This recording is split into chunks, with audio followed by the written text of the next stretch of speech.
વિદ્યાર્થી મિત્રો, ગણિત જો રસ પડે તો ખૂબ સરળ, રસ ન પડે તો ખૂબ અઘરો.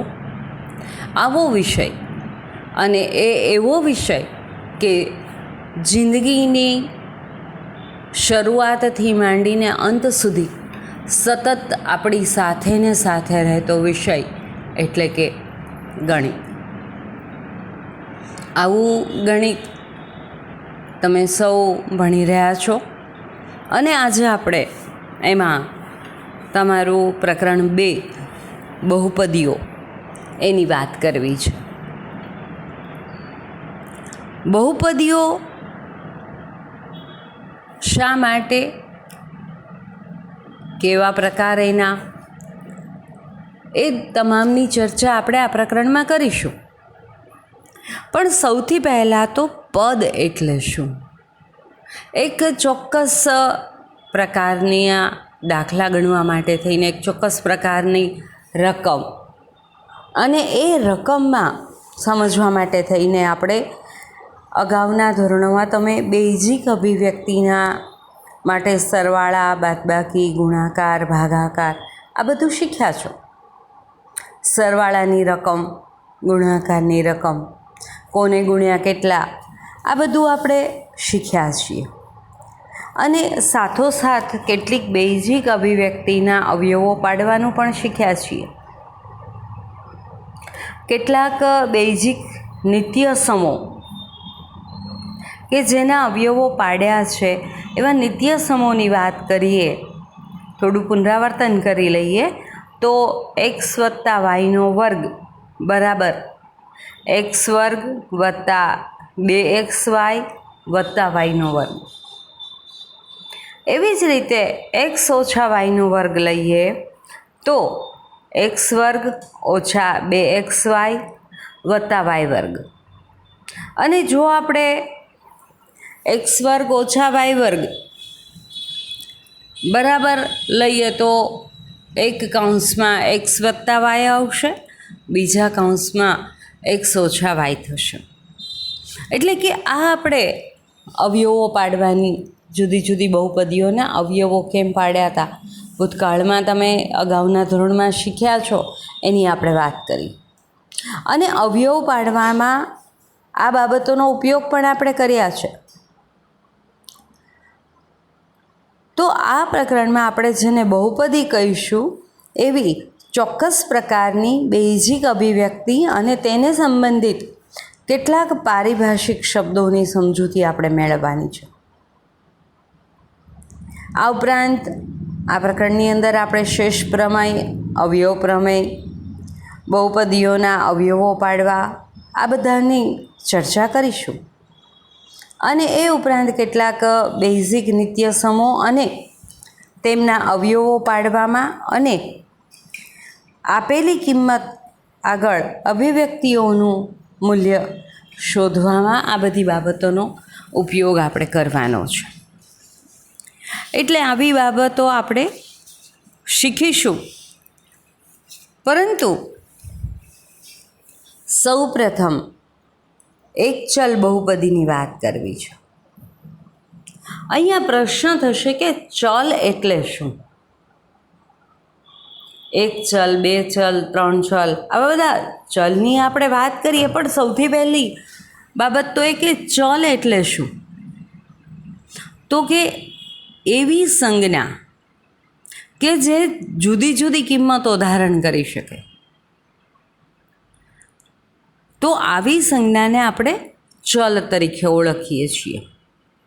અને સામાન્ય રીતે એને દર્શાવવા માટે આપણે x, y, z આવા બધા સંકેતોનો ઉપયોગ કરતા હોઈએ છીએ.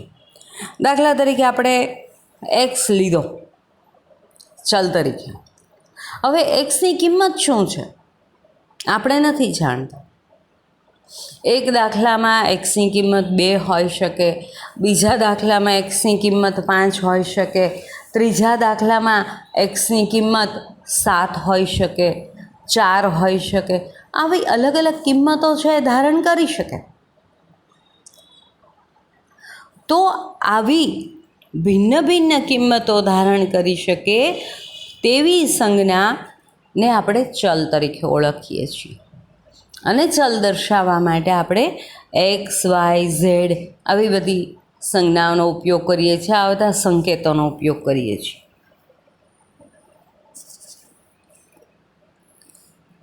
હવે આપણે 2x, 3x, -x, -1/2 x આવા બધી પદો લઈએ તો એ બધી બેઝિક અભિવ્યક્તિઓ છે, જેને અંગ્રેજીમાં એલ્જેબ્રિક એક્સપ્રેશન્સ તરીકે ઓળખવામાં આવે. એલ્જેબ્રિકનો સ્પેલિંગ છે ALGEBRAIC, એલ્જેબ્રિક. અને એક્સપ્રેશન તો EXPRESSIONS.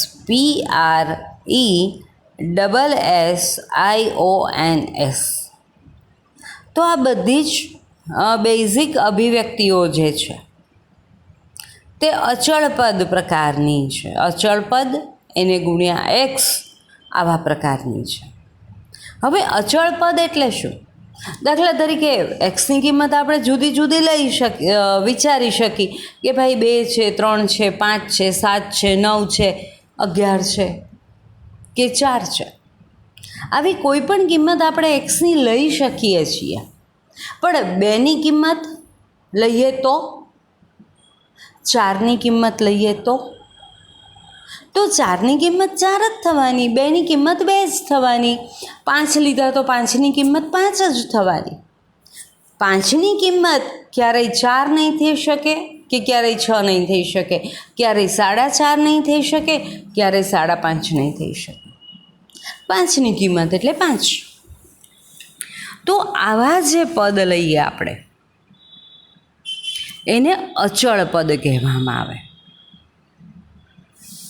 એટલે બેઝિક પદાવલી એટલે શું? તો કે બેઝિક પદાવલી એ ચલ અને અચળને સરવાળા, બાદબાકી, ગુણાકાર કે ભાગાકારની ક્રિયાઓથી સાંકળતા જે મળે તેને આપણે બેઝિક પદાવલી તરીકે ઓળખીએ છીએ. દાખલા તરીકે x + 3. તો અહીંયા x છે એ ચલ છે ને 3 છે તે અચળ પદ છે. એવું જ આપણે બીજું પદ લઈએ 2x + 5.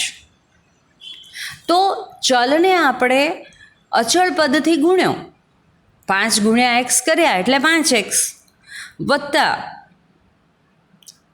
3 લઈએ અથવા તો 2x + 5 તો 2 ગુણ્યા x એ ગુણાકાર થયો ત્યાં અચળ પદ અને ચલનો, વત્તા એની અંદર આપણે અચળ પદ એટલે કે 5 ઉમેર્યું તો અહીંયા પદ મળ્યું, બેઝિક પદાવલી મળી. એવી જ રીતે લઈએ તો 4 - 7x, x ભાગ્યા 3. તો અહીંયા આપણને આ સરવાળાઓ, બાદબાકી, ગુણાકાર, ભાગાકાર આ બધી જ પ્રક્રિયાઓમાં આપણે ચલ અને અચળ પદને સાંકળ્યા અને પરિણામે જે આપણને મળી એ બેઝિક પદાવલી કહેવામાં આવે. અને તમે જ્યારે અવયવોને એ કરો છો ત્યારે આવી બેઝિક પદાવલી ગણિત બોર્ડની અંદર માંડો છો. એટલે કે બેઝિક પદાવલી છે એ અચળ પદ ગુણ્યા એક્સ, અચળ પદ વત્તા એક્સ ચલ આવી રીતે આપણને મળે. હવે ધારો કે આપણે એક અચળ પદ ગુણ્યા ચલ પ્રકારની બહુપદી લખવી છે અને જો આપણે અચળ વિશે જાણતા નથી કે અચળ એટલે શું છે, 1 2 3 4 5 અનંત સુધીની સંખ્યાઓ છે પણ શું છે આપણને ખબર નથી, તો એને માટે આપણે ABC આવા સંકેતો લઈએ અને એની વડે પદાવલીને જો દર્શાવવી છે તો પહેલાં અચળ પદ એ લીધું, એને ગુણ્યા ચલ એટલે AX થયું, BY CZ. તો અહીંયા અચળ પદ છે એ આપણે માટે અજ્ઞાત છે, ખબર નથી, અને સાથે ચલ છે તો આપણે એને AX BY CZ વડે દર્શાવીએ. તો અહીંયા XYZ છે ચલ છે અને ABC છે તે અચળ પદ છે. અને આવું કરવા છતાં અચળ અને ચલ દર્શાવતા સંકેતો વચ્ચે તફાવત હોય છે. કોઈ એક સ્થિતિમાં અચળની કિંમત એક સરખી જળવાઈ રહે છે, પરંતુ ચલની કિંમત છે તે બદલાતી રહે છે. કેવી રીતે બદલાતી રહે એ સમજવા માટે આપણે એક ચોરસ લઈએ. એ ચોરસ છે એના બાજુનું માપ છે 3 એકમ છે. હવે તમને એમ કીધું કે આ ચોરસની ચારે બાજુ છે એનો બાજુનું માપ છે 3 એકમ છે, તો એની પરિમિતિ શોધો. પરિમિતિ એટલે શું? આપણે કોને પરિમિતિ કહીએ છીએ? થોડું પુનરાવર્તન કરી લઈએ. તો કે ચારેય બાજુના ચોરસની ચારેય બાજુઓના માપના સરવાળાને ચોરસની પરિમિતિ કહેવામાં આવે છે. હવે તમે જુઓ કે અહીંયા દરેક બાજુની લંબાઈ કેટલી છે? તો કે 3 એકમ છે, કારણ કે આપણે હમણાં વાત કરીને કે 3 એકમ બાજુવાળા ચોરસનો વિચાર આપણે કરવાનો છે. જો એની ચારેય બાજુના માપના સરવાળાને આપણે ચોરસની પરિમિતિ કહેતા હોઈએ, તો અહીંયા આ ચોરસની દરેક બાજુની લંબાઈ 3 એકમ છે, અને એટલા માટે એની પરિમિતિ શોધવી હોય તો કઈ રીતે શોધી શકાય? 2 રીતે શોધી શકાય. 3 વત્તા 3 વત્તા 3 વત્તા 3. 4 વાર 3 લીધા અને એનો સરવાળો કર્યો તો આપણે જવાબ મળશે 12. પણ આ થોડી લાંબુ થયું, આપણે ફટાકે શોધવું છે, ટૂંકી રીતે શોધવું છે. તો શું કરશું? તો કે 3 કેટલી વાર લીધા આપણે? કેટલી બાજુઓ? તો કે બાજુ 4. તો આપણે 3 કેટલી વાર લીધા? 4 વાર. તો 4ની સાથે 4 વખત 3નો સરવાળો કરવાને બદલે 4ની સાથે આપણે 3નો ગુણાકાર કરી નાખીએ તો પણ આપણને પરિમિતિ મળશે જ તે, કારણ કે 4 બાજુ ગુણ્યા એનું એકમ, એનું માપ, એટલે 4 ગુણ્યા 3, તો 4 તેરીને 12, તો જવાબ છે એ 12 આવશે. 12 એકમ.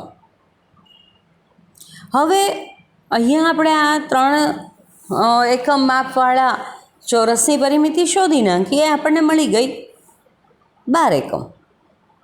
પણ હવે એક બીજું મોટું ચોરસ છે, અને એ મોટા ચોરસની બાજુનું માપ, એક બાજુનું માપ 10 એકમ છે, અને હવે આપણે એની પરિમિતિ શોધવી છે.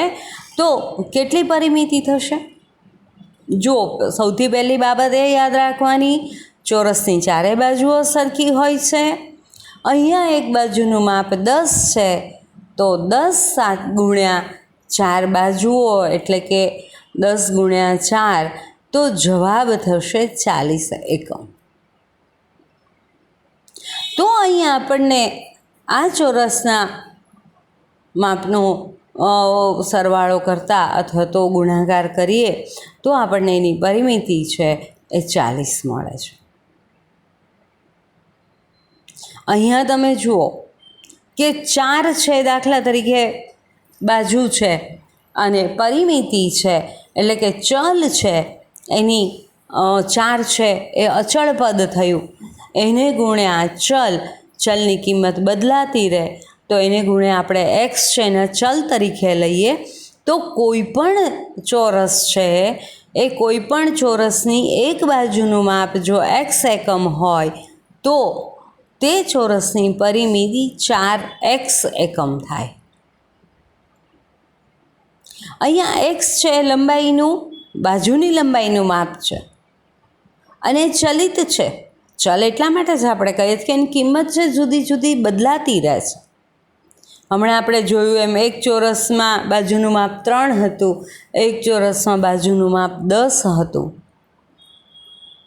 જ્યારે 4 બાજુઓનો જે આપણે 4 ગુણ્યા એક્સ લઈએ તો 4 છે તો અચળ પદ છે, એની સંખ્યા છે, એની કિંમત છે 4ની 4 જ રહેવાની, એમાં કોઈ તફાવત નથી આવવાનો.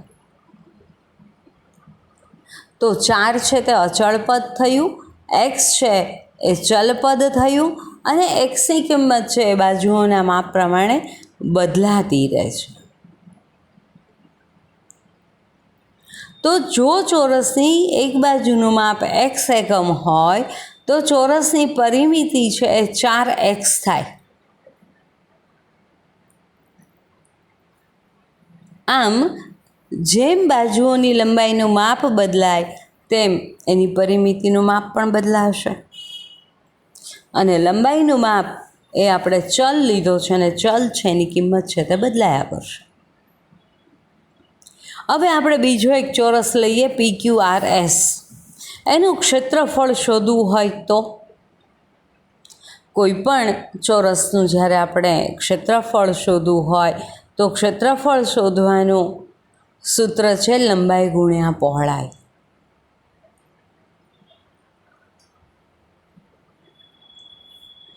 અહીં આપણે જે ચોરસ PQRS લીધો એ PQRSમાં એની ચારેય બાજુઓનો માપ x છે. તો અહીંયા આપણે જો એનું ક્ષેત્રફળ શોધવું હોય તો લંબાઈ ગુણ્યા પહોળાઈ એટલે કે x ગુણ્યા x, અને એ x ગુણ્યા x છે એ આપણને ચોરસ PQRSનું ક્ષેત્રફળ શોધી બતાવશે. એટલે કે લંબાઈ ગુણ્યા પહોળાઈ એટલે કે x ગુણ્યા x બરાબર x વર્ગ. તો ચોરસ એકમ છે. એક્સનો વર્ગ એ બેઝિક અભિવ્યક્તિ છે અને આવી ઘણી બધી બેઝિક અભિવ્યક્તિઓ જેમ કે 2x, એક્સનો વર્ગ વત્તા 2x, પછી એક્સનો ઘન ઓછા એક્સનો વર્ગ વત્તા 4x વત્તા 7, આવી જુદી જુદી રીતે આપણે આવી બેઝિક અભિવ્યક્તિઓ છે તે કરી શકીએ છીએ. અને બધી જ બેઝિક અભિવ્યક્તિઓના ચલના ઘાતાંક એ પૂર્ણ સંખ્યા છે.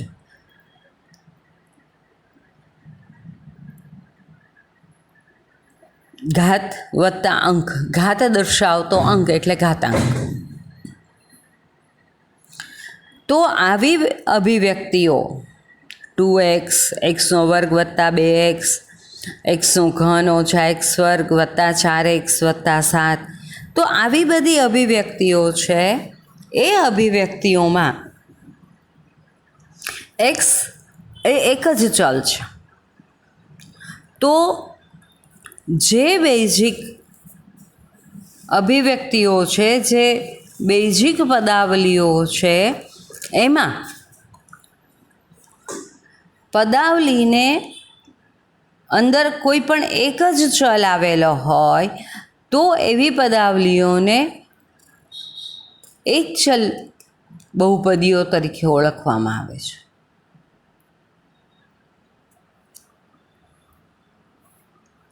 અને પરિણામે આવી પદાવલીને આપણે એક ચલ બહુપદીઓ તરીકે ઓળખીએ છીએ. એટલે આવી જે પદાવલીઓ છે એમાં બહુપદીના પદોને એક્સના ઉતરતા ઘાતાંકના ક્રમમાં ગોઠવીએ એ ગોઠવવી પડે, અને આવા સ્વરૂપમાં જ્યારે ગોઠવીએ ત્યારે એ બહુપદીને આપણે પ્રમાણિત સ્વરૂપમાં લખેલી છે તેવું કહેવાય.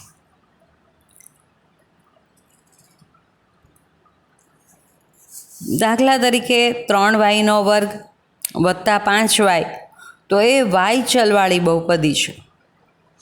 એક્સનો ઘન ઓછા એક્સનો વર્ગ વત્તા 4x વત્તા 7, તો એ એક્સ ચલવાળી બહુપદી છે. તો અહીંયા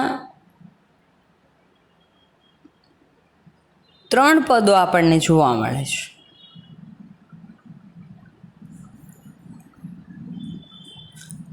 અને કેટલીક બહુપદી છે એના દરેક પદને સહગુણક આવેલો હોય. દાખલા તરીકે ઓછા એક્સનો ઘન વત્તા 4xનો વર્ગ વત્તા 7x ઓછા 2x. તો અહીંયા એક્સનો ઘન છે એનો સહગુણક ઓછા 1 છે, એક્સનો વર્ગ છે એનો સહગુણક 4 છે, એક્સનો સહગુણક 7 છે અને x0નો સહગુણક -2 છે. અને કોઈ પણની શૂન્ય ઘાત હોય, કોઈ પણ રકમની, એ અચળ પદ હોય કે ચલ પદ હોય, પણ એની જ્યારે શૂન્ય ઘાત હોય ત્યારે એની કિંમત છે તે 1 થઈ જાય.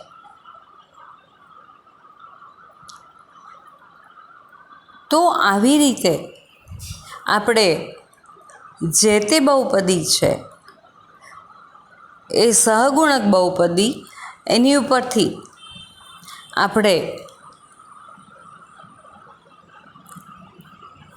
બહુપદીના પદોને ઘાત પ્રમાણે ગોઠવીએ અને એની સાથે ચલપદ છે એની સાથે ગુણાકારમાં જે કંઈ અચળ છે રકમ, તો એને એનો સહગુણક તરીકે ઓળખવામાં આવે. તો અહીં આપણે હમણાં વાત કરી કે ભાઈ -x ઘન છે તો એનો સહગુણક શું છે, તો કે -1. 4x² છે એમાં સહગુણક તો કે 4. 7x છે એનો સહગુણક 7 છે અને -2 તો એનો સહગુણક, એટલે કે એક્સની શૂન્ય ઘાતનો સહગુણક -2 છે. તો અહીંયા સંખ્યા 2 એ પણ બહુપદી છે. હકીકતમાં 2, -5, 7 વગેરે અચળ બહુપદીઓના ઉદાહરણો છે. અને અચળ બહુપદી છે એ શૂન્ય બહુપદી પણ કહેવામાં આવે છે.